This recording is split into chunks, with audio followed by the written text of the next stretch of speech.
How would you describe the path that led him ultimately here to Mizzou? Just, man, the game of life.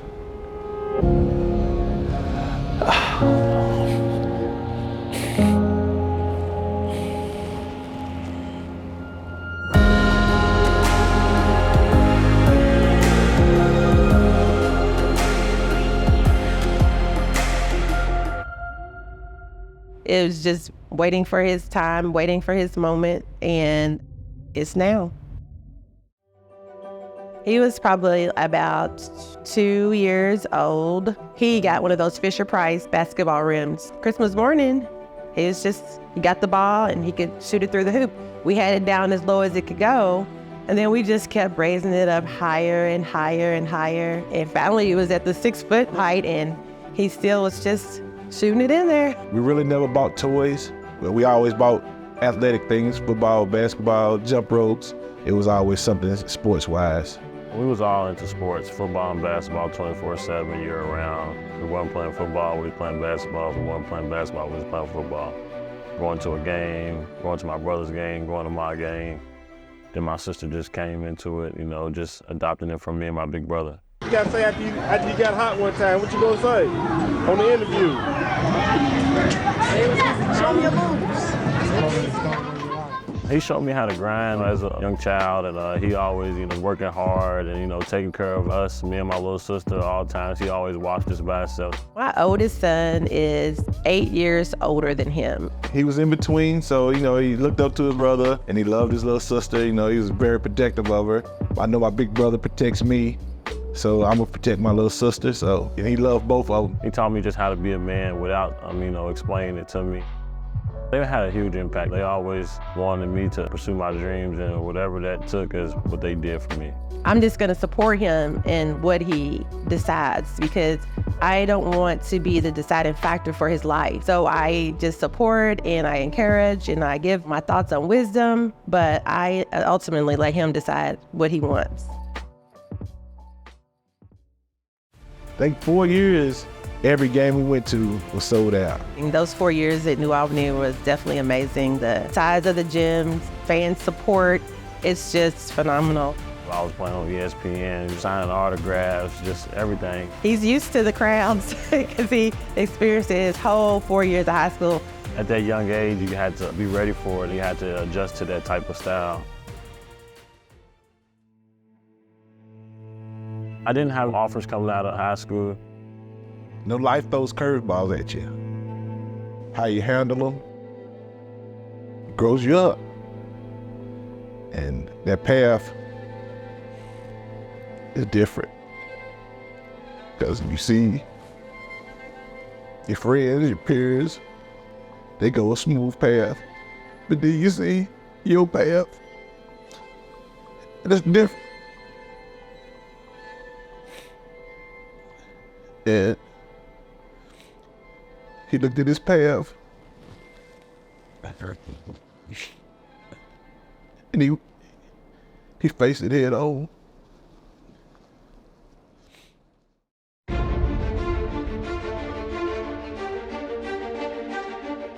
Just kept grinding, and I just chose to go prep school, and that's how I ended up at Combine.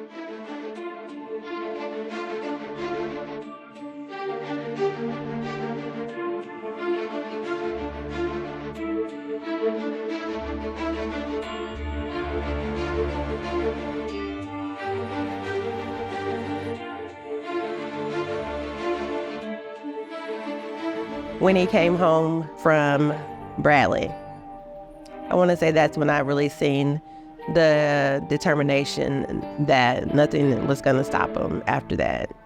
And I said, you can't change nobody else's mind.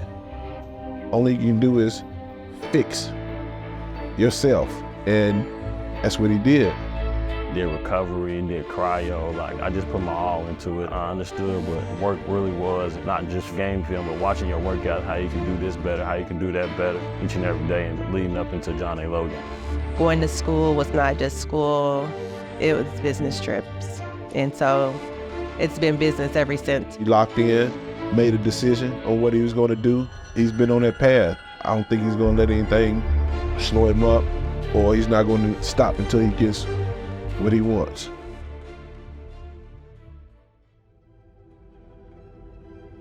Well, Sean East was in our first recruiting class, and I just knew he had a special future ahead of him. Being able to be named National Junior College Player of the Year. He told me it was going to be a grind. I didn't want to go somewhere where everything was going to be given to me. I've never operated like that. Talks about family and lives that. I think that the relationship he built with Sean was different.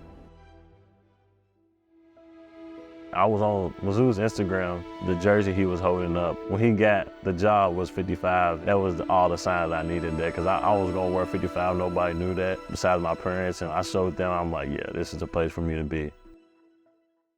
Sean East, congratulations. You came over and dapped us up before the game, gave you a little good mojo there, I think. Come on. That's what it was. That's what it was. You came over here, shook our hands, so that's what it was. It just kept the hot hand going. You know, had to get that good energy in the building, man. You know, it was a hostile crowd. It set a foundation where he was able to help us get to the NCAA tournament in our first season, have a remarkable increase in all stats his last year here. If I just keep my head down and just always work hard, something's gonna happen. That's just in life, not just basketball. If you just work at it 24/7, eventually you'll get better at it. He treated this place like home. In fact, he never really went home during the breaks. And that just speaks to the relationships he has in our community, but also how he's put his arms around the city of Como, our institution. I think he's just taking responsibility for his life. And when you do that, that's when you figure it out, that you're responsible. And people are not going to give you anything, and you have to earn everything. Resilience, hard work, it's timing for everything.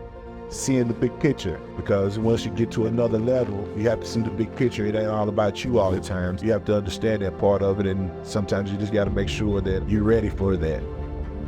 Just to see the progress, man. I love the process. I love the grind, and just to see what you can overcome throughout your career and your journey and how far you come from it. And good to see the steps that you take each and every day to get to where you are.